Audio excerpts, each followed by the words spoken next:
السلام علیکم ورحمۃ اللہ وبرکاتہ۔ بسم اللہ الرحمن الرحیم وبہ نستعین سبحانک لا علم لنا الا ما علمتنا انک انت العلیم الحکیم۔ الحمد للہ رب العالمین والصلاة والسلام علی سید المرسلین وعلی آلہ وصحبہ اجمعین ومن تبعہم بإحسان الی یوم الدین۔ اعوذ باللہ من الشیطان الرجیم، بسم اللہ الرحمن الرحیم۔ ومن الناس من يقول آمنا بالله وباليوم الآخر وما هم بمؤمنين يخادعون الله والذين آمنوا وما يخدعون إلا أنفسهم وما يشعرون في قلوبهم مرض فزادهم الله مرضا ولهم عذاب أليم بما كانوا يكذبون۔ حاضرین کرام، جمعیت اہل حدیث مالیگاؤں کے امیر محترم جو حاضرین میں ہیں اور فیس بک یا زوم کے ذریعے سے سماعت فرمانے والے ہمارے سامعین کرام، جمعیت اہل حدیث آندھرا پردیش کے ذمہ داران، آج کا یہ دن میرے لیے سعادت کا موقع ہے کہ صوبائی جمعیت اہل حدیث آندھرا پردیش کے ایک مخصوص کئی روزہ پروگرام میں میں بحیثیت مقرر کے حصے دار بن رہا ہوں۔ اللہ تبارک و تعالیٰ پروگرام کرنے والے، اس کے محتممین، منتظمین اور ہمیں اور تمام مشارکین کو اخلاص عطا فرمائے اور ہمارے اس معاملے اور عمل کو دنیا اور آخرت کے لیے مفید بنائے۔ موقع بہت کم ہے، موضوع بہت اہم ہے اور بڑا وسیع اور پہلو دار بھی۔ جمعیت اہل حدیث آندھرا پردیش کو میں اس اعتبار سے بھی مبارکباد دینا چاہتا ہوں کہ محرم الحرام ہی نہیں، موجودہ حالات کی مناسبت سے انہوں نے جس پروگرام کو ترتیب دیا ہے اور تھوڑا موڑا جو مجھے اس کا علم ہو سکا کہ مختلف علماء کرام، میرے علاوہ دوسرے بڑے بڑے علماء، میں ایک چھوٹا عالم ہوں، ان کے ذریعے سے عوام الناس کو، لوگوں کو ایسے موضوعات پر علم اور آگاہی دینے کی کوشش کی جس کی آج شدید ضرورت ہے۔ میرے خطاب کا عنوان جیسا کہ آپ جانتے ہیں فتنہ خوارج، خوارج کا فتنہ۔ ان فتنوں سے آگاہی دینا اور آگاہ ہونا کتنا اہم ہے، اس کا صرف اتنا تذکرہ ایک مسلمان کے لیے کافی ہونا چاہیے اور کافی ہوگا کہ جناب محمد رسول اللہ صلی اللہ علیہ وسلم نے ان فتنوں سے بڑی صراحت کے ساتھ، وضاحت کے ساتھ اور تکرار کے ساتھ اپنی امت کو آگاہ کیا ہے، اور اسی وجہ سے ہم اور آپ یہ عقیدہ رکھتے ہیں اور بجا عقیدہ رکھتے ہیں کہ اللہ تبارک و تعالیٰ کے نازل شدہ دین میں قیامت تک کے مسائل کا حل موجود ہے۔ ہمارے لیے سچی اور اچھی باتوں کی رہنمائی ہی نہیں ہے بلکہ ان راستوں سے متنبہ اور آگاہ کیا گیا ہے، ہوشیار کیا گیا ہے، جن کی طرف کھنچ کر چل کر ہم اپنے ایمان و عقیدے، دنیا اور آخرت کو برباد کر سکتے ہیں، ہلاکت میں ڈال سکتے ہیں۔ اللہ کے رسول جناب محمد رسول اللہ صلی اللہ علیہ وسلم کی احادیث مبارکہ کا مطالعہ کیجئے۔ اللہ تعالیٰ نے انہیں محفوظ بنایا۔ کتاب الفتن اٹھائیے، چھوٹے چھوٹے فتنوں سے لے کر بڑے بڑے فتنوں تک، شبہات کے فتنے جو عقائد کو خراب کرتے ہیں، شہوات کے فتنے جو عمل اور کردار کو خراب کرتے ہیں، ان تمام سے آگاہ کیا اور قیامت تک رونما ہونے والے جتنے فتنے ہیں سب سے متنبہ کیا، یہاں تک کہ آخر میں جو سب سے بڑا فتنہ نمودار ہوگا، فتنہ دجال، اس کی بھی لمبی چوڑی تفصیل بیان کی ہے جو کتب احادیث میں محفوظ ہے، موجود ہے۔ اس کے علاوہ جھوٹے مدعیان نبوت پیدا ہوں گے، گمراہ فرقے ہوں گے، میری امت کے 73 فرقے ہوں گے، پہلے 71 اور 72 ہوئے یہود و نصارہ اہل کتاب کے یہاں، میری امت کے 73 فرقے ہوں گے، سب جہنم میں جائیں گے سوائے ایک کے، وہی الجماعہ ہوگی، اس کی صفت یہ ہوگی کہ وہ میرے اور میرے صحابہ کے منہج پر ہوں گے۔ یہ آپ نے بیان کیا، سوچئے تھوڑی دیر کے لیے کیوں بیان کیا؟ صرف یوں ہی معلومات کے لیے؟ جی نہیں، یہ دین کی تکمیل کا حصہ ہے۔ یہ ہماری آپ کی ضرورت ہے۔ یہ لوگوں پر اتمام حجت کا حصہ ہے کہ کسی کو ان بیانات کے مل جانے اور سامنے آ جانے کے بعد کوئی عذر باقی نہ رہے کہ گمراہی کے بارے میں اطلاع اور خبر نہیں ملی تھی۔ اللہ کے نبی جناب محمد رسول اللہ صلی اللہ علیہ وسلم نے جہاں ہدایت کی باتوں کو، توحید و سنت کو، زندگی کے مختلف گوشوں کو صاف صاف بیان کیا، وہیں آگاہ کیا کہ دیکھیے یہ فتنے ہوں گے، ایسے لوگ تمہارے سامنے آئیں گے جو دین کا نام لیں گے، داعیان حق کا دعویٰ ہونے کا دعویٰ کریں گے، لیکن وہ جہنم کے دروازوں کی طرف آپ کو کھینچیں گے، بلائیں گے۔ ان سے ہوشیار رہنا، ان کی ایسی علامتیں ہیں۔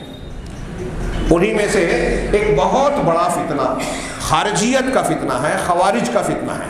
ہم اور آپ جب خارجیت اور خوارج کا نام سنتے ہیں تو عام طور سے ذہن میں یہ تصور ابھرتا ہے کہ یہ خارجی بس وہی ہیں جو عہد اول میں جناب محمد رسول اللہ صلی اللہ علیہ وسلم کے سامنے ایک شخص نے اعتراض کیا تھا، اسے بتایا تھا کہ خارجیت اس کی نسل سے جنم لینے والی ہے، اور پھر حضرت عثمان، حضرت علی رضی اللہ تعالیٰ عنہ کے زمانے میں جو خارجی وجود میں آئے اور کچھ دنوں تک رہے، بہت سے لوگ ایسا سمجھتے ہیں کہ یہ خارجیت کا معاملہ بس وہیں تک محدود ہے۔ جی نہیں، آپ جناب محمد رسول اللہ صلی اللہ علیہ وسلم کے فرامین اور احادیث کا صرف سرسری مطالعہ بھی اگر کریں گے، ہمارے شبہات کے فتنے میں بعض روایتوں کا تذکرہ کیا گیا، آج ان سب کا میں ذکر نہیں کر پاؤں گا، ایک دو روایت صرف ذکر کروں گا کہ ان کا اگر آپ ان کے اوصاف اور صفات کا مطالعہ کریں گے صرف احادیث نبویہ میں صحابہ کرام نے جو بیان کیا، تو یہ معلوم ہوگا کہ خارجیت ہمارے گھروں میں، ہمارے اعمال، ہمارے اقوال،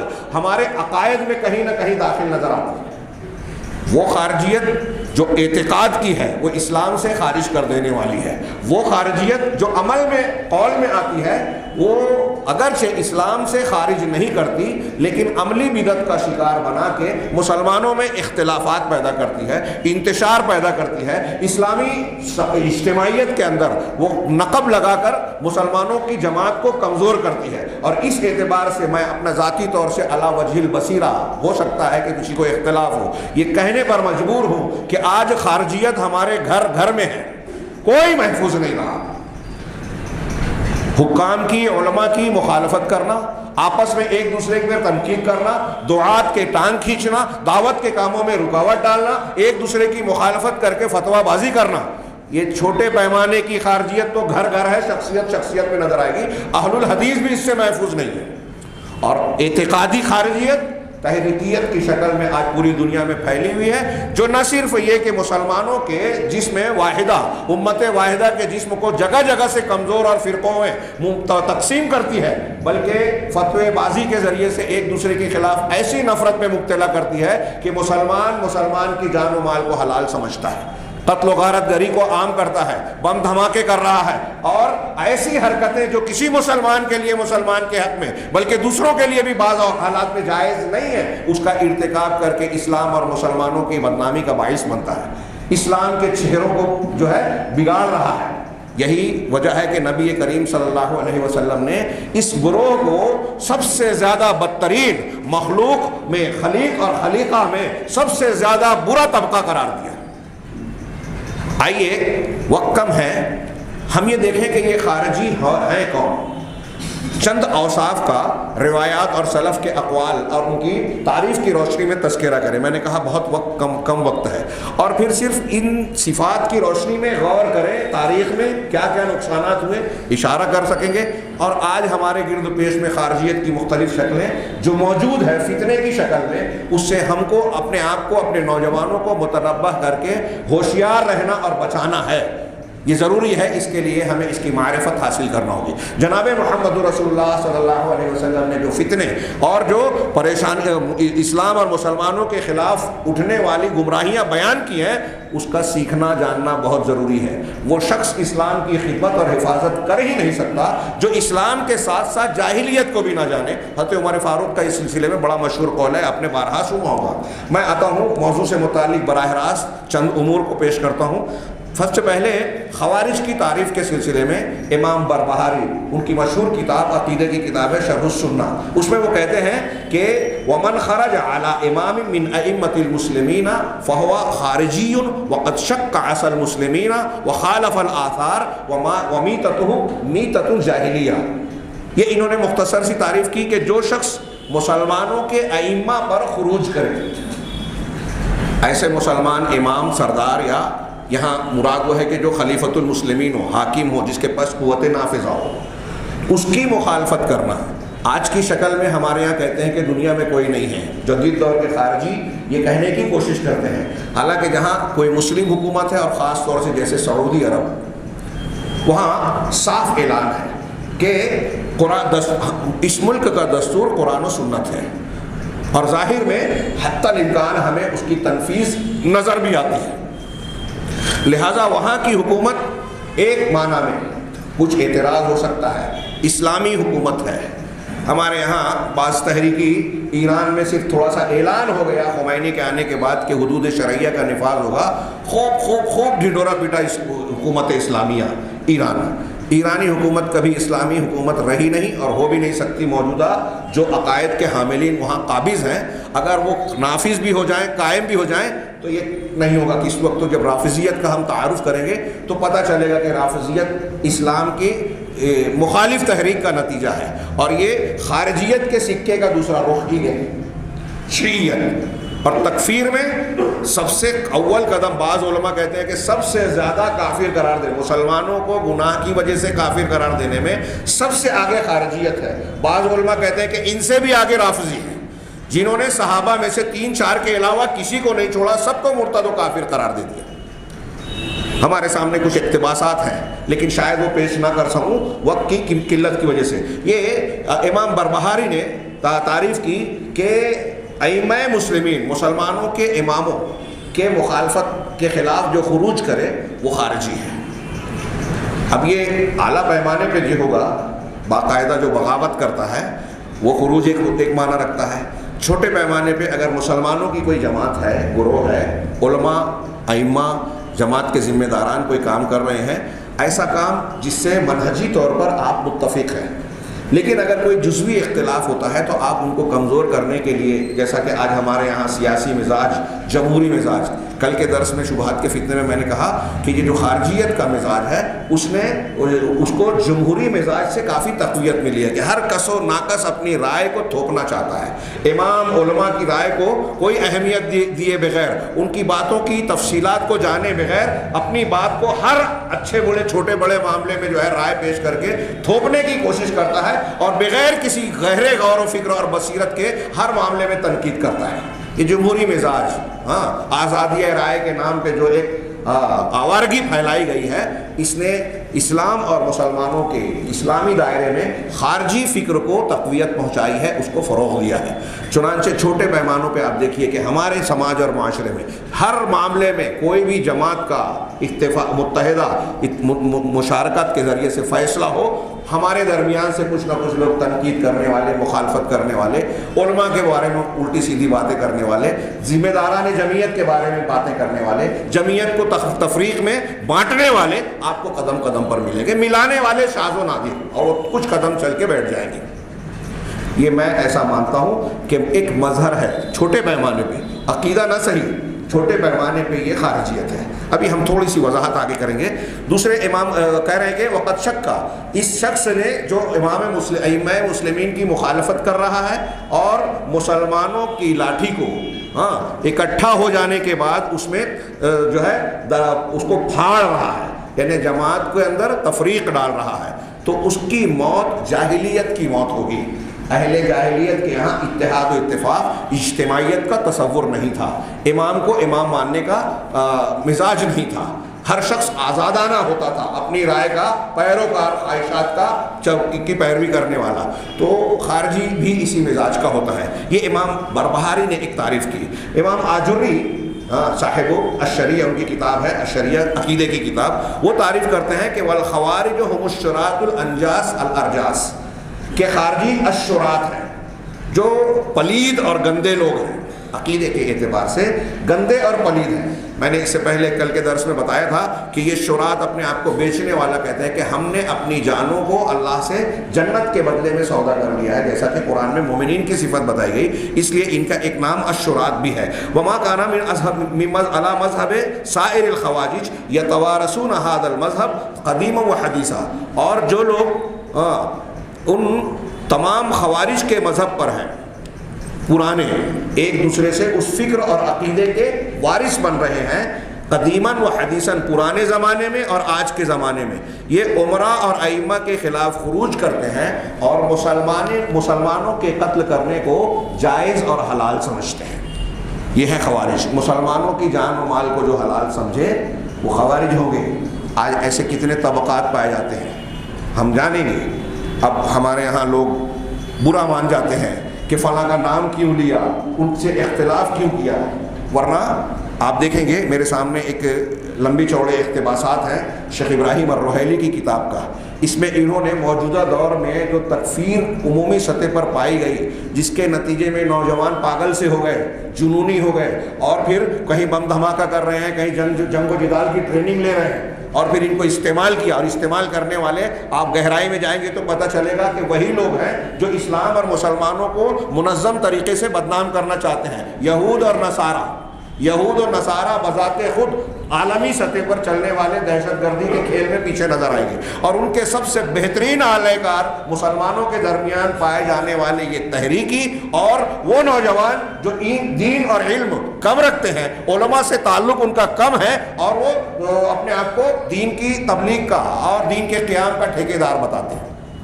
ان میں متاثر ہیں جن لوگوں سے، جن سے یہ لوگ متاثر ہیں، ان میں سر فہرست میرے مخاطبین آندھرا پردیش کی جمعیت کے لوگوں سے میں تھوڑی سی معذرت چاہوں گا کہ آپ شیخ روحیلی اور دوسرے عرب علماء کی کتابیں دیکھیے، اور بہت سارے لوگوں کی، آپ کو نظر آئے گا کہ وہ بیان کرتے ہیں کہ سید قطب صاحب فی ظلال القرآن، معالم فی الطریق، اور ان کی دوسری کتابیں ہیں، انہوں نے تھوک کے ساتھ جو ہے مسلمانوں کے کافر ہونے کا فتویٰ لکھا ہے۔ ان کی کتابیں موجود ہیں، کوئی ہم ایسی بات نہیں کہہ رہے ہیں جو ثابت نہ کر پائے یا جس کا حتہ پتہ نہیں۔ ان کے پاس حوالوں کے ساتھ صفحہ نمبر اور سطور کے ساتھ لفظ بلفظ ایسی عبارتیں نقل کی ہیں کہ آج کا سید قطب صاحب کہتے ہیں کہ آج کا اگر انہوں نے توبہ کی، اللہ ان کی توبہ قبول کر لے انتقال سے پہلے، ان کی مغفرت فرمائیں، ان کی غلطیوں کو معاف فرمائیں۔ وہ کہتے ہیں کہ آج کی تاریخ میں مسلمانوں میں کوئی مسلمان طبقہ، فرقہ اور ایک بھی مسلم حکومت دولت اسلامیہ ہے ہی نہیں، کوئی سماج مسلمان سماج ہے ہی نہیں۔ جتنا بھی سماج ہے وہ چاہے لا الہ الا اللہ محمد رسول اللہ کہتے ہو، سب کے سب کافر ہیں، جاہلی معاشرہ ہے۔ ان سے یہاں تک انہوں نے کہا کہ بھئی ان کا گوشت کھانا چاہیے کہ نہیں، شادی کرنی چاہیے کہ نہیں۔ پھر ان سے شیخ اشماوی نے نقل کیا مذکرات میں کہ ان سے جا کے سوال کیا گیا تو کہا کہ اہل کتاب کی عورتوں سے جس طرح نکاح جائز ہے ویسے نکاح کر لو، اور اہل کتاب کا ذبیحہ جس طرح کھا سکتے ہیں ویسے ان کا ذبیحہ بھی کھا سکتے ہیں، کھا لو اہل کتاب کے مقام پر رکھ کے، یہ مسلمان نہیں ہے ہم اور آپ۔ یہاں تک شیخ سید قطب نے کہا کہ مآذن میں، اذان خانوں میں جو اذان دی جاتی ہے، جو لوگ کہہ رہے ہیں اشہد ان لا الہ الا اللہ اشہد ان محمد رسول اللہ، وہ اس شہادتین کے اقرار کے باوجود مسلمان نہیں رہ گئے، اسلام سے خارج ہو گئے۔ ہاں، اور پھر یہ جو اس نے جو فتنہ پروری، فتنہ پیدا کیا، اس کے بارے میں شیخ بھنساوی اور دوسرے بہت سارے علماء نے بیان کیا کہ سید قطب نے اپنی اس فکر کو جس سے لیا، اس میں سر فہرست مولانا ابو العلا مودودی صاحب ہیں۔ ہمارے یہاں جیسے کہا جاتا تھا کہ جو غیر اللہ کو شارع مانے، پارلیمنٹ ممبر اسمبلی کو ووٹ دیتا ہے، تو چونکہ ان کو قانون ساز مان رہا ہے اس لیے مشرک اور کافر ہو گیا، دین سے باہر ہو گیا۔ اس فکر کو سید قطب نے لیا اور اس کو کہیں زیادہ شدت سے پیش کیا۔ ہمارے یہاں بھی یہ فکر پائی جاتی ہے، اور پھر اس کے ماننے والے مسلمانوں کو کافر کہتے ہیں۔ یہ چھوٹی موٹی بات نہیں ہے، کتنا بڑا فتنہ ہے۔ پوری تاریخ میں آپ دیکھیں گے تو اس خارجیت اور رافضیت کی تکفیری فتنے نے مسلمانوں کو جتنا کمزور کیا، فرقوں میں بانٹا، دوسرے لوگوں کے سامنے بدنام کیا، اور ان کے ہاتھ کا آلہ کار بنا کر مسلمانوں کو خود مسلمانوں کے خلاف استعمال کروایا، اس سے زیادہ بڑا نقصان کسی اور کا نہیں ہوا۔ انہوں نے اپنی گود میں بہت سارے فتنوں کو پالا، جس میں سر فہرست تصوف کا فتنہ ہے، یہی شیعیت اور خارجیت۔ افسوس کہ ہم ان سب چیزوں کی تفصیل کو پیش نہیں کر سکتے۔ آگے ہم بڑھتے ہیں۔ وَيَخْرُجُونَ کہہ رہے کہ امام شہرستانی کہتے ہیں کہ کل من خرج علی الامام الحق، امام حق کے خلاف جو بھی خروج کرتا ہے ہر وہ شخص اتفقت الجماعت علیہ یسمى خارجیا، جماعت کا اس بات پر اتفاق ہے کہ ایسے شخص کو خارجی کہا جائے گا، سواء کان الخروج فی ایام الصحابہ علی الائمۃ الراشدین، چاہے اس کا خروج صحابہ کرام کے زمانے میں ہو، خلفائے راشدین کے زمانے، او کانا بعدہم علی التابعین باحسان الی یوم الدین، یا پھر تابعین کے زمانے میں جو قیامت تک احسان کے ساتھ متابعت کرنے والے لوگ ہیں۔ ایک تو تابعین اصطلاحی طور پر ہوتے ہیں، ایک تابعین وہ ہیں جو قرآن و حدیث اور صحابہ کے منہج پر چلنے والے احسان کے ساتھ، جن کو کہا جاتا ہے قیامت تک پیدا ہوتے رہیں گے، یعنی اہل حق۔ شیخ الاسلام علامہ ابن تیمیہ کہتے ہیں کہ خوارج الخوارج هم اول من کفر المسلمین یکفرون بالذنوب ویکفرون من خالفهم فی بدعتهم ویستحلون دمه وماله، کہ خوارج سب سے پہلے گروہ اور لوگ ہیں جنہوں نے مسلمانوں کو کافر قرار دیا، وہ گناہوں کی وجہ سے کافر قرار دیتے ہیں، اور کافر قرار دیتے ہیں ہر اس شخص کو جو ان کی بدعت سے ان کی مخالفت کرے، اور اس شخص کے جان اور مال کو حلال قرار دیتے ہیں۔ یہ خوارج کا کی ایک بارز اور کھلی ہوئی علامت شیخ الاسلام علامہ ابن تیمیہ بیان کر رہے ہیں کہ یہ گناہوں کے بدلے میں، اب یہیں سے ایک چیز جو ایک علمی گفتگو ہو جائے گی، میں صرف اشارہ کروں کہ ایمان کسے کہتے ہیں۔ اہل سنت والجماعت کے یہاں ایمان 3 چیزوں کا مجموعہ ہے: دل کی تصدیق، زبان کا اقرار، عمل بالجوارح یا عمل بالارکان، ارکان پر عمل کرنا، ان تینوں کا مجموعہ جو ہے وہ ایمان ہے۔ ہاں، اب ارکان پر اگر عمل نہ کرے کوئی آدمی تو گنہگار فاسق کہلائے گا۔ تصدیق اور اقرار ہے، اسلام سے وہ خارج نہیں ہوگا، اس کی شکلیں ہیں۔ ہم تکفیر کی بحث میں اور ایمان کے درجات کی بحث میں یہ چیز پڑھتے ہیں اور عقیدے کے باب میں پڑھتے رہے ہیں، لیکن خوارج اور معتزلہ کا یہ عقیدہ ہے کہ اگر کوئی شخص گناہ کبیرہ کا ارتکاب کر بیٹھے تو وہ اسلام سے خارج ہو جائے گا، ایمان سے نکل جائے گا، کافر ہو جائے گا خارجیوں کے نزدیک۔ معتزلہ اس کو کافر کا نام تو نہیں دیتے، لیکن دونوں یہ مانتے ہیں کہ اگر ایسا بغیر توبہ کیے ہوئے مر گیا تو ہمیشہ ہمیشہ جہنم میں رہے گا، اور ہمیشہ جہنم میں رہے گا۔ تو ان تمام حدیثوں کا انہوں نے رد کر دیا جس میں یہ ہے کہ ایک ایمان والا شخص اگر اللہ کی مشیت اور فیصلے کے مطابق جہنم میں گیا بھی تو بعد میں اللہ کے فضل سے یا اللہ کی اجازت سے سفارش کرنے والوں کی سفارش جو ہوگی اس کی برکت سے وہ جہنم سے نکالے جائیں گے اور پھر جنت میں ڈالے جائیں گے۔ ایسی حدیثیں حد تواتر کو پہنچی ہوئی ہے، امت کا جس پر اتفاق و اجماع ہے، ان تمام حدیثوں کا ان خوارج نے رد کر دیا کیونکہ ان کے اس اصول کے خلاف ہے۔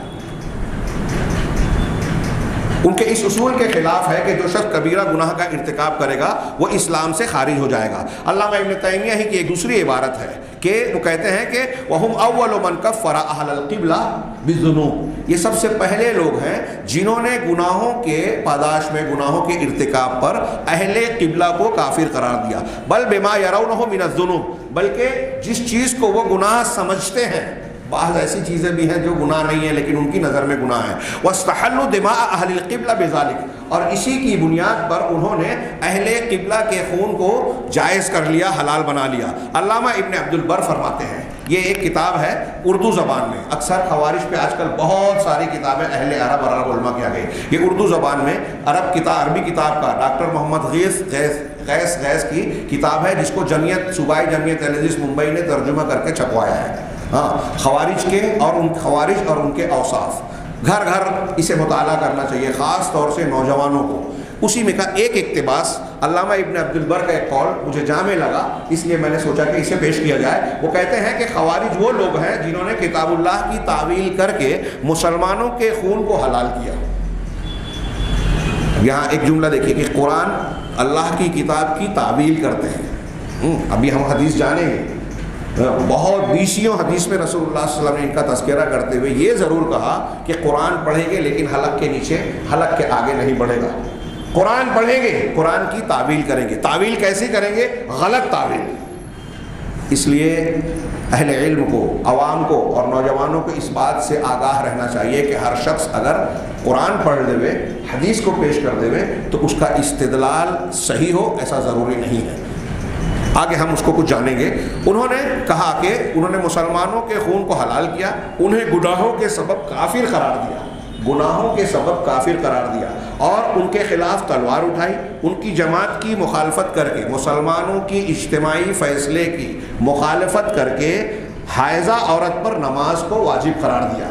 یہ خروج کی کچھ شکلیں بتا رہے ہیں کہ اسلام سے علامہ ابن کثیر، علامہ ابن حجر الاسقلانی نے خوارج کے نام رکھنے کی، خوارج کو خوارج کیوں کہا جاتا ہے، ان کے اور بھی نام ہیں، نجدات ان کا ایک طبقہ ہے، ازارقہ ہے، اسی طریقے سے ان کا نام شرات ہے، اہل النہروان ہے، حروری ہے، اور بھی کئی نام ہیں، اور ان کے تقریباً 20 یا 25 فرقے ہیں، ان تفصیلات کو پیش کرنے کا موقع نہیں ہے۔ تو کہنے کا مطلب کہ یہ جو خارجی ہیں ان کے بارے میں کہا کہ ان کو خارجی کیوں کہا گیا۔ علامہ ابن کثیر، علامہ ابن حجر اپنی اپنی عبارت میں یہ بیان کرتے ہیں کہ چونکہ یہ لوگ مسلمانوں کی جماعت سے الگ ہوتے ہیں، خروج کرتے ہیں، یہ ایک، اور دوسرا اسلام اور سنت کے دائرے سے خروج کرتے ہیں۔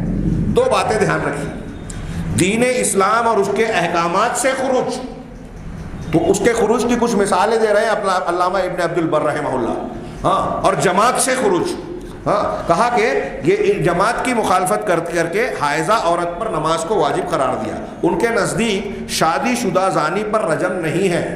آج ہمارے یہاں منکرین حدیث اور بعض عقل پرست جو کسی جماعت اور تحریکیت سے جڑے ہوئے ہیں، ان کے یہاں بھی اگر عقل میں نہیں آتی تو کئی حدیثوں کا رد کرتے ہیں، اور یہ بھی ایک روایت ہے جس ثابت شدہ حدیثیں ہیں کہ اگر کوئی شادی شدہ زانی مرد یا عورت زنا کرے گا تو اس کے لیے رجم کی سزا ہے، اور کنوارے کے لیے 100 گھوڑا اور 1 سال کی جلاوطنی۔ لیکن یہ لوگ بھی، خوارج بھی اس کا انکار کرتے ہیں، اور ہمارے زمانے میں ہمارے بیچ میں بھی کچھ ایسے عقل پرست پائے جاتے ہیں، یعنی ان کو یہ کہنا چاہیے کہ وہ خارجیت کے اثرات ہیں ان پر، انکار حدیث کے اثرات ہیں، کہ انہوں نے بھی یہ کہا کہ اگر شادی شدہ زانی ہے تو قرآن سے ثابت نہیں ہے، اس لیے ہم نہیں مانیں گے، قرآن میں تھا اب نہیں ہے، منسوخ التلاوہ ہے۔ خیر، کہا بلکہ اسے حد کے طور پر 100 کوڑے مارے جائیں گے، یہ خارجی کہتے ہیں۔ ان کے خیال میں صرف بہنے والا پانی یا بہت زیادہ اکٹھا پانی ہی انہیں پاک کرے گا، اور دوسرا پانی سے پاکی حاصل نہیں ہوگی۔ اس کے علاوہ اور بھی بہت سی چیزیں ہیں جن میں انہوں نے مسلمانوں کی جماعت کی مخالفت کی۔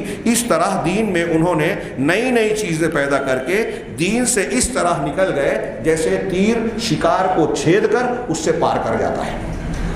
یہ علامہ ابن عبد البر کی، ایسے اور بھی اگر مسائل کو اکٹھا کریں تو ایک لمبی فہرست بنے گی کہ خارجی کن کن چیزوں میں اسلام اور مسلمان کے اجماعی اور متفقہ مسائل کی مخالفت کرتے ہیں۔ اس میں ایک مسئلے کا صرف میں ذکر کروں، یہ یہودی نصرانی غیر مسلموں کو قتل کرنے کو حرام کہتے ہیں، ان کے قتل کو ناجائز کہتے ہیں، اور مسلمانوں کے خون کو، ان کے بہانے کو حلال کہتے ہیں، بلکہ صرف حلال نہیں کہتے، یہ تک کہتے ہیں کہ یہ اللہ اور اس کے رسول صلی اللہ علیہ وسلم مسلمانوں کو قتل کرنا، ان جو ہم مسلمان ہیں ان کی فکر اور بدعت کے مخالف ان کو قتل کرنا یہود و نصارہ کے قتل سے زیادہ افضل ہے۔ یہ ان کا آخری اور مطلب ایک امتیازی مسئلہ۔ میں کچھ روایتیں، 2-3 روایتیں صرف پیش کروں، وہ بھی عربی چھوڑ کر، حاصل کلام۔ نبی کریم بخاری اور مسلم کی حضرت ابو سعید خدری رضی اللہ تعالیٰ عنہ سے مروی روایت ہے کہ آپ کے پاس مال غنیمت آیا، آپ نے 4 لوگوں کو دیا، مصلحت تھی، روایت لمبی ہے، اس تفصیل سے قطع نظر۔ تب ایک شخص جس کی آنکھیں دھسی ہوئی، پیشانی ذرا ابھری ہوئی تھی، اور بال سر کٹے ہوئے، بخاری کی ایک روایت میں یہ بھی ہے کہ خارجیوں کی ایک علامت ہوگی کہ بال کو مونڈے رہیں گے یا بال اکھاڑیں گے۔ تو وہ شخص آیا اور اس نے اللہ کے نبی صلی اللہ علیہ وسلم کو خطاب کر کے کہا، یا محمد اتق اللہ، یا محمد، اے محمد اللہ سے ڈریے، تقوی اختیار کیجیے۔ کس سے کہہ رہا ہے؟ نبی صلی اللہ علیہ وسلم سے۔ کوئی ایمان والا مسلمان شخص ایک پیغمبر سے اور جناب محمد رسول اللہ صلی اللہ علیہ وسلم سے اس طرح کی جرات، اس طرح کا خطاب کر سکتا ہے؟ گستاخانہ۔ اور پھر اللہ کے نبی صلی اللہ علیہ وسلم کو بتائے گا کہ تقوی کرو، آپ کو بتائے گا کہ کس کا کیا حق ہے۔ بہرحال اس نے یہی کیا، تو اس نے فقال تب رسول اللہ صلی اللہ علیہ وسلم نے کہا کہ فَمَن يُطِعِ اللَّهَ إِنْ عَصَيْتُهُ، اگر میں نے اللہ کی نافرمانی کی، تقوی اختیار نہیں کیا، تو بتاؤ کہ اللہ کی اطاعت اور فرما برداری اور کون کرے گا؟ میں نہیں کرتا۔ تو اَيَأْمَنُنِي أَهْلُ الْأَرْضِ عَلَىٰ أَهْلِ الْأَرْضِ وَلَا تَأْمَنُونِ، کیا اللہ تعالیٰ مجھے، رسول اللہ صلی اللہ علیہ وسلم فرما رہے ہیں کہ مجھے زمین پوری دنیا کے لوگوں کے سلسلے میں امین سمجھ رہا ہے، جانتا ہے اللہ تبارک تعالیٰ، اللہ کی نظر میں میں سب کے لیے امانت دار ہوں، قابل اعتماد ہوں، اور تم مجھے امانت دار نہ سمجھو، ایمان لانے کے باوجود یہ بات کہہ رہے ہو۔ یہ کہنا تھا کہ آدمی جو ہے پیٹھ میں، اسے کوئی شرمندگی نہیں ہوئی، معذرت نہیں کی۔ یہاں رک کے تھوڑی دیر کے لیے سوچئے نبی صلی اللہ علیہ وسلم پر یہ اعتراض کر رہا ہے. تو آج کل ہمارے یہاں ایسے بہادر جو اچھی سچی باتوں پہ سمجھے بجھے بغیر علماء ارباب حل و عقد پر تنقید کرتے ہیں، ان کی باتوں کو سمجھے بغیر ان کی باتوں کی مخالفت کرتے ہیں، کیا ان کے اندر اس شخص کا جراثیم نہیں ہے؟ اس شخص کی فکر کا جراثیم نہیں ہے؟ آدمی پیٹ پھیر کر چلا. تب قوم میں سے ایک آدمی نے اجازت مانگی رسول اللہ صلی اللہ علیہ وسلم سے کہ اس کو قتل کرنے کی اجازت دے. راوی کہتے ہیں کہ ان کا خیال تھا کہ یرون انہ خالد، لوگوں کا خیال تھا کہ وہ خالد ابن ولید تھے. انہوں نے کہا کہ اس آدمی کی گردن اڑانے کی اجازت دیجیے. تب اللہ کے رسول صلی اللہ علیہ وسلم نے منع کیا اور کہا کہ ان من ذئ ھذا قوما یقرؤون القرآن لا یجاوز حناجرهم. اس شخص کی نسل سے اصل سے ایسی قوم نکلے گی جو قرآن تو پڑھیں گے لیکن ان کی گلے سے آگے یا نیچے نہیں بڑھے گا، قرآن آگے نہیں بڑھے گا. یقتلون اہل الاسلام ویدعون اہل الاوثان. یہ ایک ایک جملہ بہت قیمتی اور بہت اہم ہے، ایک ایک کتاب ہے. پہلا جملہ قرآن پڑھیں گے لیکن ان کے گلے سے نہیں بڑھے گا. اور آگے دوسری حدیثوں میں بخاری مسلم کی 10-20 حدیثوں میں آپ کو ملے گا کہ ان کی قرآن پڑھنے کو آپ دیکھیں گے. صحابہ سے اللہ کے رسول کہہ رہے ہیں تو تم اپنی قرأت کو ان کی قرأت کے سامنے حقیر سمجھو گے، کمتر جانو گے. یحقر احدکم قراءتہ مع قراءتہ وصلاتہ مع صلاتہ. اپنی نماز کو ان کی نماز کے سامنے حقیر سمجھے گا، اپنی قرأت کو ان کی قرأت کے سامنے حقیر سمجھے گا. قرآن پڑھیں گے لیکن گلے سے اوپر نہیں جائے گا. اب یہاں میں رک کر کہنا چاہتا ہوں، وقت بہت کم ہے، افسوس کی بات ہے کہ نوجوانوں کو اللہ کے رسول صلی اللہ علیہ وسلم کے اس فرمان سے خارجیوں کی پہچان، گمراہوں کی پہچان کے ساتھ ایک سبق، ایک بات خاص طور سے لکھ لینا چاہیے، ذہن و دماغ پر نقش کر لینا چاہیے کہ کسی کی ظاہری دینداری سے ہمیں متاثر نہیں ہونا ہے. عجیب معاملہ ہے، میں کیا بتاؤں. اسی کتاب میں آخر میں بتایا ہے کہ خارجیت کی ایک علامت یہ ہے کہ کسی واقعے اور ظاہری حقیقت کو دیکھ کر بہت جلدی متاثر اور مروب ہو جانا، اس کی گہرائی میں نہ جانا، علمیت کا فقدان، جہالت کا غلبہ، سطحیت. آج دیکھیے کہ اخبارات میں، ٹی وی چینلز پہ کوئی خبر آتی ہے من کے مطابق نظر آتی ہے، فوراً اس پہ تبصرے، اس پر تنقید، اس کا رد عمل جاری ہو جاتا ہے. سعودی عرب کے بارے میں جھوٹی خبر آئی، اس پر عمارت کھڑی کر لی، ان پر تنقید کی. ابھی خبر آ رہی ہے کہ طالبان بڑھتے جا رہے ہیں، اس پر اس کی گہرائی میں جائے بغیر، ان کی فکر اور منہج کے بغیر ان سے متعلق مختلف افکار کی عمارتیں کھڑی کرنا شروع کر دی. یہ خارجیت ہے، جہالت ہے. اہل علم کا یہ شیوہ اور طریقہ نہیں ہے، اہل ایمان کا یہ. اور نبی پاک صلی اللہ علیہ وسلم نے اس سے متنبہ کیا ہے کہ ایسی ظاہری شکل و صورت اور دعووں کو دیکھ کر آپ متاثر نہ ہو جائیں. اگر ایسا ہوتا، اس طریقے سے آج کے یہ سوشل میڈیا پہ جو لوگ چلتے ہیں، لکھتے ہیں، بعض خبروں کو دیکھ کر، ٹی وی چینل پر دیکھ کر خارجیوں کی یہ کیفیت دیکھ لیں تو ان کے بارے میں کیا کہیں گے؟ بہت دیندار ہے. تھوڑی دیر کے لیے سوچئے، شبہات کے فتنے میں یہ باتیں عرض کر چکا ہوں. تھوڑی دیر کے لیے غور کیجئے کہ ایک آدمی ہمیں نظر آ رہا ہے کہ خوب قرآن پڑھ رہا ہے، خوب نماز پڑھ رہا ہے نا. اللہ کے رسول صحابہ سے کہہ رہے ہیں ان کی قرأت کے سامنے تم اپنی قرأت کو، نماز کے سامنے اپنی نماز کو، ان کے روزوں کے سامنے اپنی روزے کو حقیر اور کمتر سمجھو گے. اس کا مطلب وہ بڑے دیندار، نماز کے پابند، روزے کے پابند، قرآن کی تلاوت پابندی سے کرنے والے.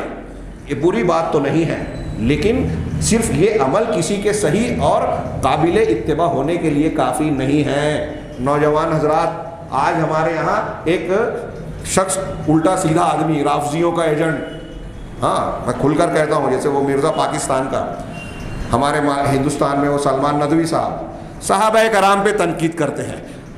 اہل سنت والجماعت کے متفقہ عقیدے کے خلاف خارجیت اور رافضیت کا مظاہرہ کرتے ہیں. میں نام لے لوں تو کچھ لوگوں کو اعتراض ہوتا ہے کہ مولانا نام نہیں لینا تھا.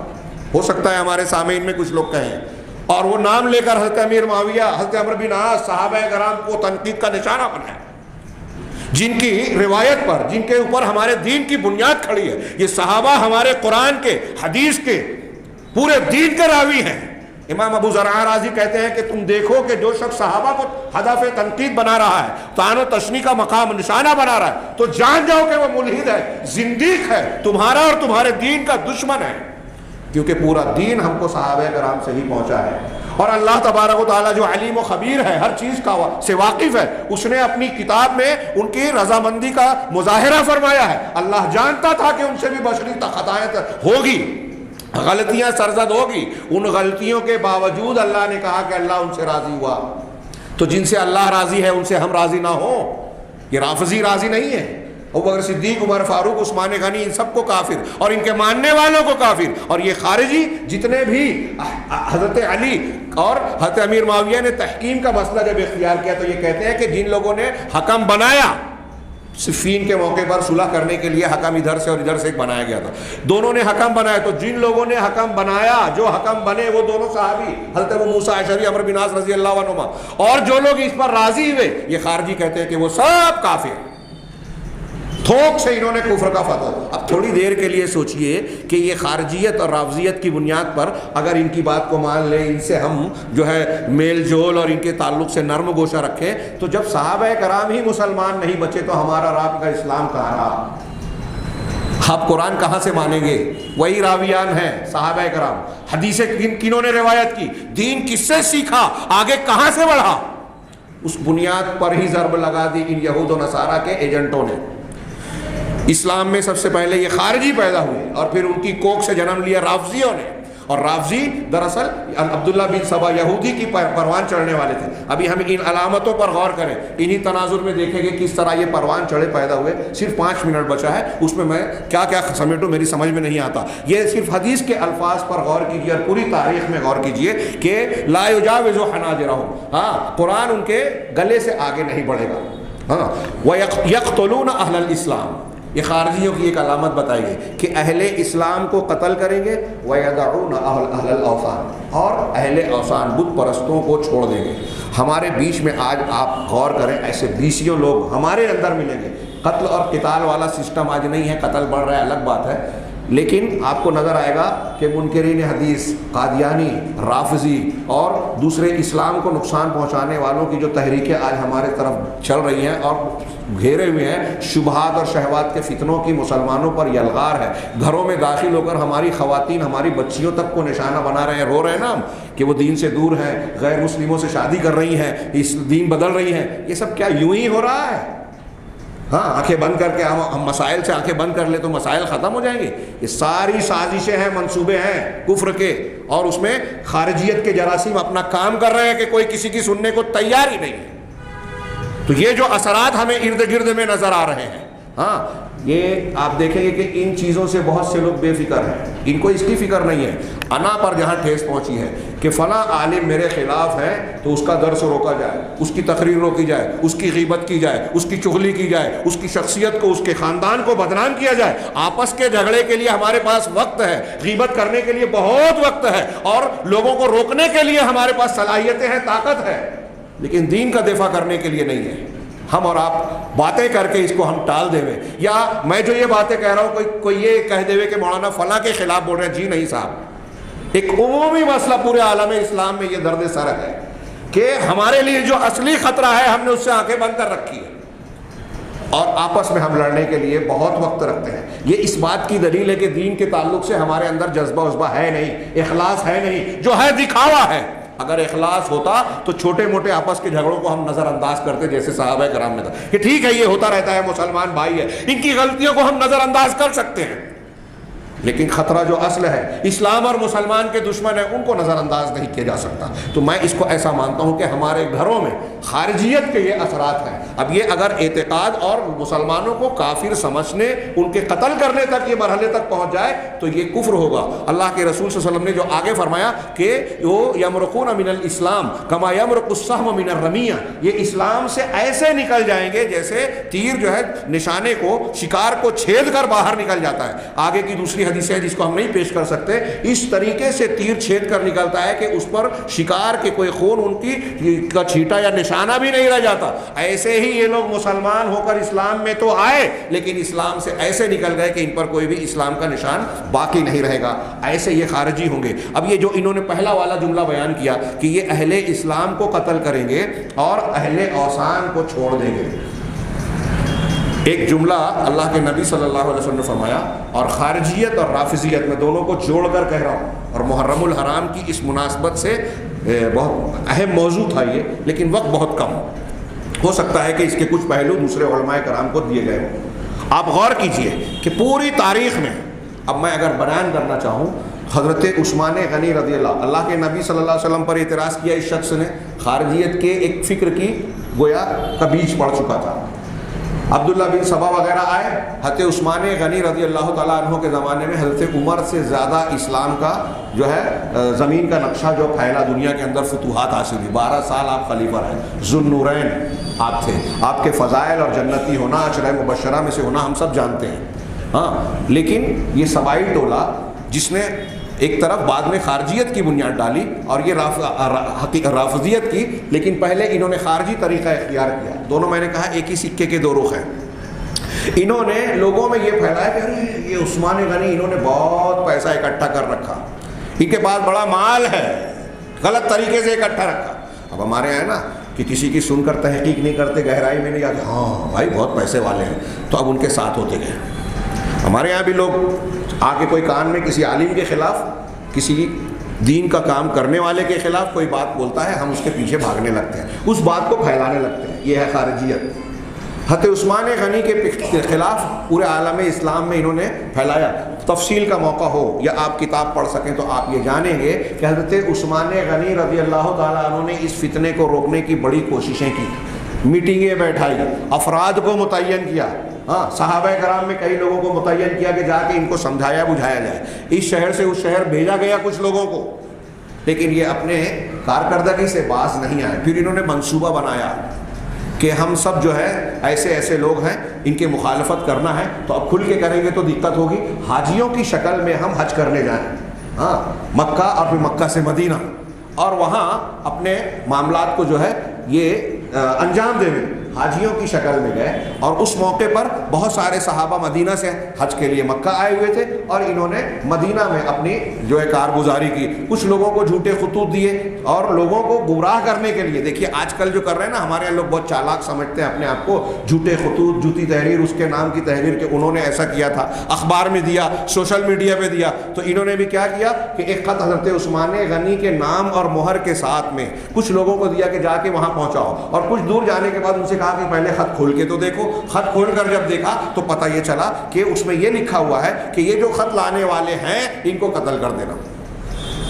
حضرت عثمان نے ایسا لکھا ہوا، بتایا یہ گیا کہ حضرت عثمان غنی یہ لکھ رہے ہیں کہ ہم جو خط لے کے جائیں گے امیر معاویہ کے پاس یا ان کے جو وفادار والیان ہیں ان کے پاس، تو ان کو حضرت عثمان یہ کہہ رہے ہیں اس خط میں کہ جو خط لایا اس کو مار دو۔ اب خط لے جانے والے بھڑک گئے، حالانکہ یہ سب سوچی سمجھی سازش اور بنا بنایا منصوبہ تھا۔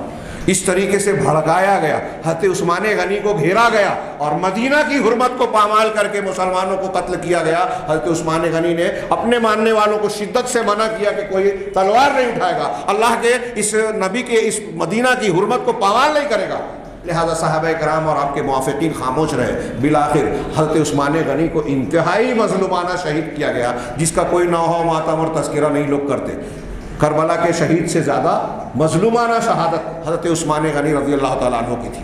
یہ بھی شہید وہ بھی شہید، تذکرہ ان کا ہوتا ہے، کیونکہ اس کے بنیاد پر اہل بیت کی محبت کا ڈھونگ رچا کر اسلام اور مسلمانوں کے خلاف ایک لمبی چوڑی سازش رچی گئی اور آج تک جاری ہے اور لوگ بے وقوف بن رہے ہیں۔ بہرحال حضرت عثمان غنی کا معاملہ خارجیت سے جڑا۔ حضرت عثمان غنی کے بعد حضرت علی کے زمانے میں جب صفین کا واقعہ ہوا، وہیں سے ان خارجیوں کا جو ہے ظہور ہوا کہ جب انہوں نے حکم بنایا دونوں طبقے نے کہ مسلمانوں میں صلح کرائی جائے، تصفیہ کرایا جائے، تو ان لوگوں نے تلواریں اٹھا لی، ارے ان الحکم الا للہ، حکم تو صرف اللہ کا ہے، تم انسان کو کیسے حکم بنا رہے ہو۔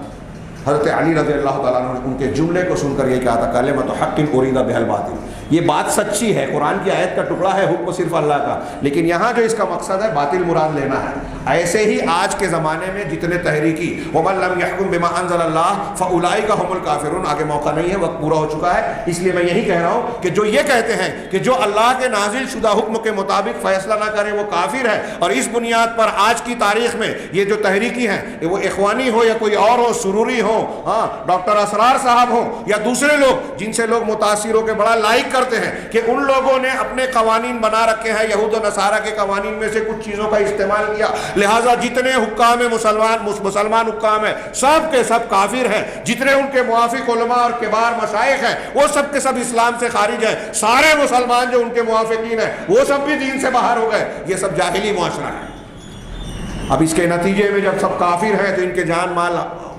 مباح ہے.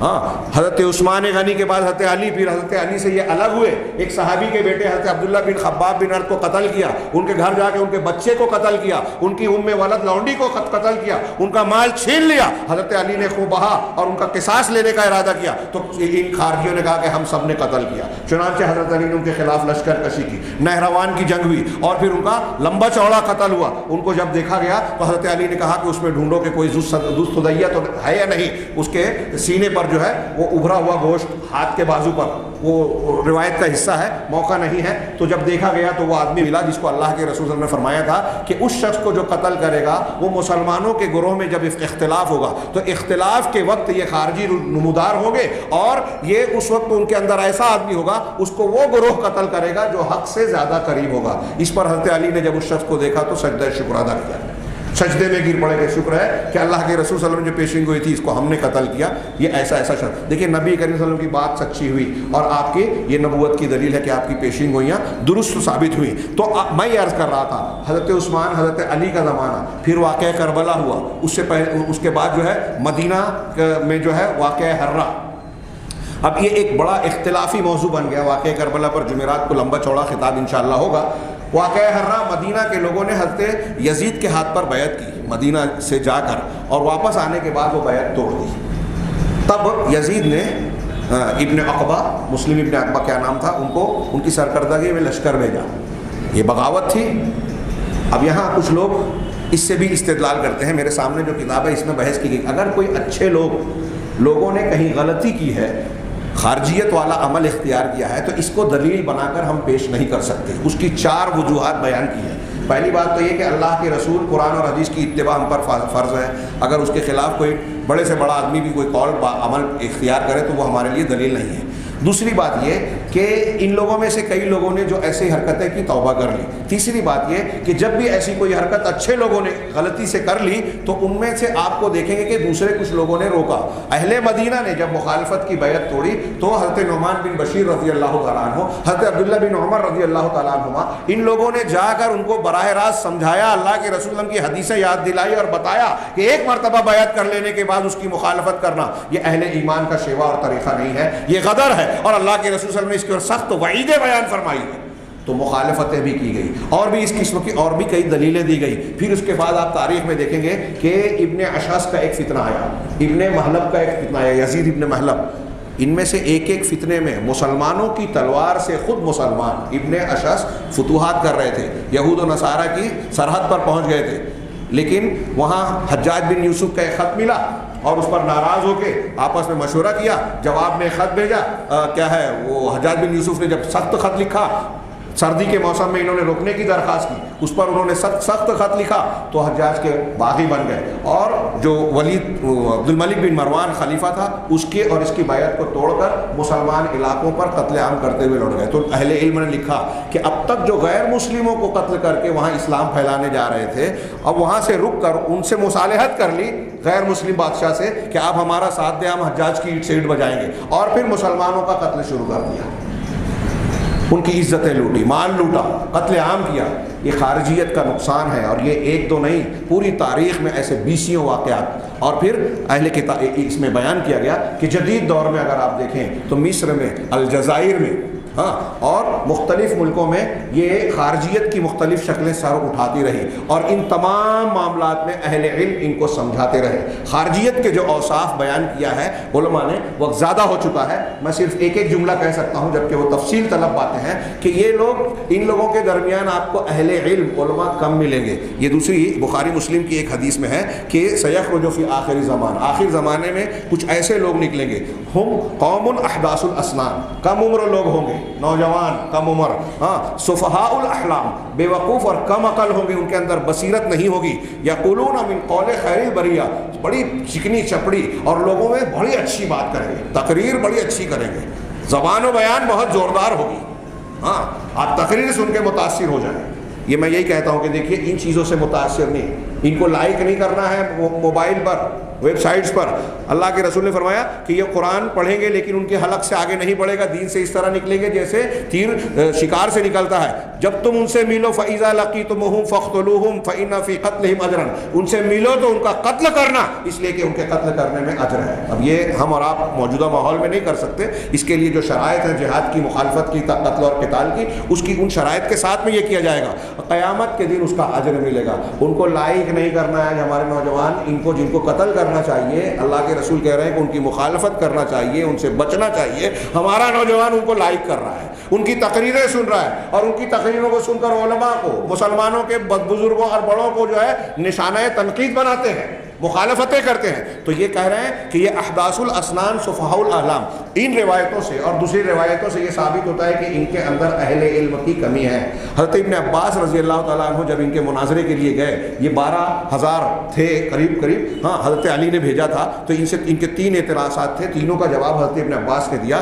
اپنی تقریر کے آغاز میں حضرت ابن عباس رضی اللہ تعالیٰ عنہ نے کہا تھا کہ تمہارے پاس انصار اور مہاجرین کے اہل علم نظر نہیں آتے، یعنی ان کے پاس علماء نہیں ہے، اہل علم نہیں ہے۔ تو آپ دیکھیے خارجیوں کے یہاں، اسی لیے جدید دور کی خارجیت کے تعلق سے لوگوں نے کہا کہ آپ دیکھیں گے کہ یہ جو اچھل کود مچاتے ہیں، یہ علماء، ان کے ساتھ آپ کو گہرے علماء نہیں ملیں گے، جو ہیں بھی تو وہ گہری بصیرت والے، گہرے علم والے نہیں ہیں، بلکہ ان کے بارے میں نظر آئے گا کہ یہ جو بڑے بڑے کبار، تجربہ کار، گہری نگاہ والے جو علماء ہیں دنیا کے اندر، یہ ان کے فیصلوں کی، ان کے فتووں کی مخالفت کرتے ہیں، ان کے خلاف فتوے بازی کرتے ہیں، اور کم علم لوگوں کو اونچے اونچے القاب دیتے ہیں کہ یہ علامہ ہیں، یہ فلاں ہیں، یہ ڈھما ہیں۔ جدید خارجیت کی علامتیں بتائی ہیں علماء نے ان حدیثوں کی روشنی میں، اور اتنا ہی نہیں بلکہ جو ان میں کم علم ہے وہ اپنے آپ کو فتوے کے مقام پر نصب کرتے ہیں۔ فتویٰ دینے کے لیے اپنے آپ کو پیش کرنا یہ کوئی چھوٹی موٹی بات نہیں ہے۔ عام عالم دین جو ایک علم رکھتا ہے، تدریس کرتا ہے، اہل علم آپ دیکھیں گے تو اس کے باوجود لوگ کہتے ہیں کہ علماء میں فتویٰ دینے کے لائق اسے سمجھنا چاہیے جسے دوسرے بڑے علماء یہ شہادت دے کہ ہاں یہ آدمی فتویٰ دینے کے لائق ہے۔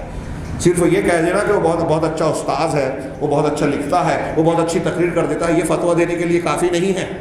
فتوے کی قابلیت اور گہرائی الگ ہوتی ہے، اور آج کل ہم دیکھ رہے ہیں کہ ایک آدمی عالم بھی نہیں ہوتا، ہاں وہ اپنا چینل چلا رہا ہے، سوال و جواب کی نشست مقرر کرتا ہے اور سوال و جواب دے رہا ہے، فتویٰ دے رہا ہے۔ یہ خارجیت ہے، یہ میں نہیں کہہ رہا ہوں، صاحب کتاب کہہ رہے ہیں۔ پھر حضرت عثمان غنی کو جو گھیرا تھا، حضرت علی کے خلاف جو مظاہرہ کیا تھا، اور پھر اس کے بعد کے واقعات جو ہوئے، اس کی روشنی میں اہل علم نے باقاعدہ اس موضوع پر کتابیں لکھی ہے، العرب علماء نے، کہ جو آج کل جمہوریت کے نام پر یہ مظاہرے ہوتے ہیں، احتجاج ہوتے ہیں، حکومت کے خلاف احتجاجات کی مختلف شکلیں، ہڑتال اور بہت ساری اس قسم کی جو حرکتیں اختیار کی جاتی ہے، یہ سب جو ہے خارجیت کا حصہ ہے، قرآن و حدیث میں اس کی کوئی جگہ نہیں ہے۔ تو یہ بتا رہے ہیں کہ یہ اہل اسلام کو قتل کریں گے، اہل اوثان کو چھوڑ دیں گے۔ دیکھیے یہ تحریکی لوگوں کا یہ مزاج، اور ان کا آپ مزاج دیکھیں گے تحریکیوں میں کہ شیعہ رافضی سے ان کی دوستی ہے، وہ جھوٹے نعرے لگاتے ہیں، یہ اس پر ایمان لے آتے ہیں، اور زمین پر جو اہل توحید ہیں سعودی عرب پر، اگر اس کا کوئی ایک شہزادہ کسی قہبہ خانے میں نظر آ جائے، جھوٹا فوٹو بھی آ جائے، تو اس پر طوفان اور ہنگامہ مچ جاتا ہے۔ انہوں نے جو مساجد کی تعمیر کروائی، قرآن کو تقسیم کروایا، دعات کو پھیلا رہے ہیں، اپنے یہاں بیسیوں جامعات تیار کر کے پوری دنیا کے مسلمان طلبہ کو اپنے خرچ پر دین اور اسلام کی تعلیم دے رہے ہیں، ان علماء کو بھیج کر پوری دنیا میں تبلیغ کروا رہے ہیں، عیسائیوں کے دانت کھٹے کر رکھے ہیں، اور یورپ ہی نہیں، یورپ، امریکہ، افریقہ، ساؤتھ افریقہ، ہر جگہ پر ان کے دعات کے ذریعے سے لوگ اسلام میں داخل ہو رہے ہیں۔ یہ کوئی کارنامہ نہیں ہے، ایک جگہ کوئی غلطی نظر آ گئی تو ساری معاملہ۔ اور ترکی، ایران، ان کے یہاں قبر پرستی ہو رہی ہے، ہاں تصوف کو بہت فروغ دیا جا رہا ہے، اہل سنت کی مخالفت کی جا رہی ہے، خفیہ طور پر یہود و نصارہ سے پیکٹ کر رہے ہیں، ان کا معاملہ سامنے آ رہا ہے، پھر بھی ان کا ساتھ دے رہے ہیں۔ یہ اسی حدیث رسول کے جملوں کی ہم کو تعبیر نظر آتی ہے، اس کی زندہ شکل نظر آتی ہے کہ اہل حق کو چھوڑ کر اہل باطل کا ساتھ دیتے ہیں یہ خارجی لوگ۔ یہ ہم کو قدم قدم پر نظر آتا ہے. تو ان کے یہاں علماء نہیں ہیں. خارجیت کی بنیاد ہی اہم ترین بنیاد اہل علم نے یہ بیان کی کہ حکام مسلمین اور علماء مسلمین کے اندر طعن و تشنیع اور مخالفت کرتے ہیں, ان سے دوری اختیار کرتے ہیں, اور ان کے یہاں آپ علم کی قدر و قیمت نہیں پائیں گے. علم کی مخالفت کرتے ہیں, اہل علم کی مخالفت کرتے ہیں. یہ چند باتیں میں نے عرض کی جو مجھے احساس ہے کہ بہت ہی ادھوری اور ناقص ہے. اس سے متعلق اور بھی بہت ساری تفصیلات کی ضرورت تھی اور ہے. خارجیت کے یہ اثرات آج ہمارے گھر گھر میں ہیں. میں نے عرض کیا یہ جو میں بار بار بیان کر رہا ہوں کہ ہمارے گھروں میں بھی ہے, وہ ایک خارجیت تو وہ ہے جس کے بارے میں رسول اللہ صلی اللہ علیہ وسلم نے فرمایا کہ یہ دین سے اس طرح نکل جائیں گے جیسے تیر وہ شکار سے نکل جاتا ہے. یہ ایک اعتقاد والی خارجیت ہے کہ مسلمانوں کو گناہ کی وجہ سے اگر کوئی شخص کافر سمجھتا ہے کہ یہ اسلام سے باہر ہو گیا, اگر ایسا عقیدہ رکھ رہا ہے, اس کے جان و مال کو حلال سمجھ رہا ہے, تو یہ عقیدے کی خارجیت ہے. اور خارجیت ایک پورا مسلک ہے. آج اس نام سے چاہے ہمارے ارد گرد میں خارجی فرقہ پایا نہیں جاتا, لیکن اس کی فکر پائی جاتی ہے. اور میں نے بار بار عرض کیا کہ یہ تحریکیوں میں, منکرین حدیث میں ان کے اثرات آپ کو بہت بالغ انداز میں نظر آئیں گے. اور تحریکیت کو تو عرب علماء, آج کے عرب علماء جو تحریکیت ہے وہ اخوانیت کی شکل میں ہو, قطبیت کی شکل میں ہو, سروریت کی شکل میں ہو, ڈاکٹر اسرار کی فکر کی شکل میں ہو, اور بعض علاقوں میں جیسے الجزائر کی کچھ افکار سیاسی نظر آتے تھے ان کی شکل میں ہو, ان کے شکل چاہے جو ہو, ان کو جدید الخارجیت الجدیدہ عصریہ کا نام دیتے ہیں. ان کو فرقۃ التکفیر اور المکفرہ کا نام دیتے ہیں کہ یہ تکفیر, مسلمانوں کو کافر قرار دینے والے اہل تکفیر ہیں, مکفرہ ہیں. یہ جدید دور کی خارجیت ہے, اور اس میں کوئی میں ایسا مانتا ہوں کہ یہ کوئی غلط بات نہیں ہے. یہ آج یہ چیزیں پائی جا رہی ہیں جس سے ہمارے نوجوانوں کو متنبہ اور آگاہ ہونے کی ضرورت ہے. یہ محرم الحرام اور اس موقع پر جب ہم کربلا اور اس کا تذکرہ کرتے ہیں, جبکہ محرم الحرام کی شرعی حیثیت آپ دیکھیں, حضرت موسیٰ علیہ السلام کو اللہ نے نجات دی تھی فرعون سے ایک معجزانہ طور پہ, اور پھر ہجرت کا واقعہ کی بنیاد پر صحابہ کرام نے جو ہے اسلامی تقویم کی بنیاد رکھی. ان دو واقعات کو اگر ہم سامنے رکھیں تو صحیح اسلامی تصور ابھرے گا. محرم حرمت والا مہینہ ہے. عاشورہ کے دن شکرانے کا روزہ رسول اللہ صلی اللہ علیہ وسلم نے بتایا ہے, اور اس کے ساتھ میں ایک روزہ یہود کی مخالفت ہے. یہ اس کی شرعی حیثیت ہے. اس کے بعد جو بھی ہے, یہ واقعہ کربلا آپ کی وفات کے 50 سال بعد واقع ہوا. اس کی وجہ سے شریعت کی حیثیت نہیں بدلے گی, لیکن اس کو اتنا عام, اتنا فروغ دیا گیا. اس میں جو روایتیں ہیں 1400 سال کے اللہ کے رسول کی وفات کے 300-400 سال کے بعد ایسی ایسی رسمیں اس میں ایجاد اور ایڈ کی گئی رافضیت اور خارجیت کی طرف سے کہ اس کو دین کا حصہ سمجھا جانے لگا. یہی محرم کی پہچان بن گئی. غیر مسلم تو غیر مسلم, مسلمانوں کے نزدیک بھی اصلی اسلام کو فراموش کر بیٹھے. اب اس کو دین کی شکل صورت سمجھا جاتا ہے, اور اس حوالے سے یزید کو جب نشانہ بناتے ہیں تو بات وہاں تک نہیں ٹھہرتی. یزید کو جس نے مقرر کیا وہ ان کے والد امیر معاویہ صحابی رسول ہیں. اب امیر معاویہ کے مشیر حضرت عمرو بن عاص اور دوسرے صحابہ کرام ہیں. پھر یزید پر بیعت کرنے والے بھی حضرت عبداللہ ابن عمر, حضرت عبداللہ ابن عباس, حضرت نعمان بن بشیر اور بہت سارے صحابہ کرام ہیں. تو جن لوگوں نے ان کو مانا, آج ہم بیٹھ کر تنقید کرتے ہیں, ہم یزید کو برا بھلا کہتے ہیں, اس کا مطلب حضرت عبداللہ ابن عمر, نعمان بن بشیر, حضرت عبداللہ ابن عباس, ان کو نہیں سمجھا تھا کہ یزید غلط ہے. ہم ان سے زیادہ بہادر ہیں, ان سے زیادہ دیندار ہیں, ان سے زیادہ سمجھدار ہیں. حقیقت یہ ہے کہ ہم دراصل فتنوں کے شکار ہیں, سازش کے شکار ہیں, خارجیت اور رافضیت کی سازش کے شکار ہیں کہ یہاں سے چلتا ہے معاملہ. تو دیکھیے آج ہمارے یہاں کچھ عالم کہلانے والے سلمان صاحب ہیں اور دوسرے لوگ, یہ بھی صحابہ کرام پر تنقید کر رہے ہیں. یہ خارجیت اور رافضیت کی سازش کا شکار ہیں, فکر اور عقیدے میں بھی شکار ہیں. ہم اور آپ اگر چاہتے ہیں کہ صحیح دین پر باقی رہیں تو یہ دیکھیں قرآن و حدیث کیا کہتا ہے. کہتے ہیں سلف کا عقیدہ اس سلسلے میں کیا ہے. جو اللہ کے نبی جناب محمد رسول اللہ صلی اللہ علیہ وسلم اور صحابہ کرام کے منہج کے مطابق جو باتیں ہیں اسے قبول کیجئے. فکر اور منہج میں بھی قدم قدم پر ہمارے عقیدے کو خراب کرنے والا, دین سے دور کرنے والا ایسے معاملات ہمارے ارد گرد گھرے ہوئے ہیں جس سے ہم کو آگاہ رہنے کی ضرورت ہے. اور نبی کریم صلی اللہ علیہ وسلم نے ہم کو اس سے آگاہ کیا بھی ہے. میں معذرت چاہتا ہوں کہ وقت زیادہ ہو گیا, لیکن ساتھ میں یہ بھی مجھے افسوس ہے کہ اب بھی مضمون انتہائی ناقص اور ادھورا ہے. انشاءاللہ مختلف موقعوں پر ہم اس سلسلے کی بات کریں گے. شبہات کے فتنے کا جو ہمارا سلسلہ وار درس جاری ہے ہر جمعہ کے دن مغرب کے بعد سے, مغرب اور عشاء کے درمیان, تو اس میں ابھی خارجیت کے فتنے سے ہی متعلق گفتگو ہے. جو باتیں میں نے آج کے درس میں, اس درس میں کچھ ادھوری اور ناقص پیش کی, انشاءاللہ اس کی کچھ تفصیلات اور بعض باتیں جو باقی رہ گئی ہیں اس کو بھی انشاءاللہ ہم بیان کریں گے, جس کی ہمیں اور آپ کو آج کے لوگوں کو ضرورت ضرورت ہے۔ اللہ تبارک تعالیٰ ہمیں صحیح دین کو سمجھنے اور اس کو اختیار کرنے کی توفیق عطا فرمائے۔ ہر قسم کے شبہات کے فتنے ہوں یا شہوات کے فتنے، ہر قسم کے فتنوں سے ہمیں محفوظ رکھے، اس دنیا کی امتحان گاہ میں ہمیں کامیاب ہونے کے گر سکھائے اور دنیا میں بھی سعادت سے نوازے، فتنوں سے محفوظ رکھے اور آخرت میں بھی ہر قسم کے عذاب اور پکڑ سے محفوظ رکھے۔ وآخر دعوانا ان الحمد للہ رب العالمین وصلی اللہ علی نبینا محمد والسلام۔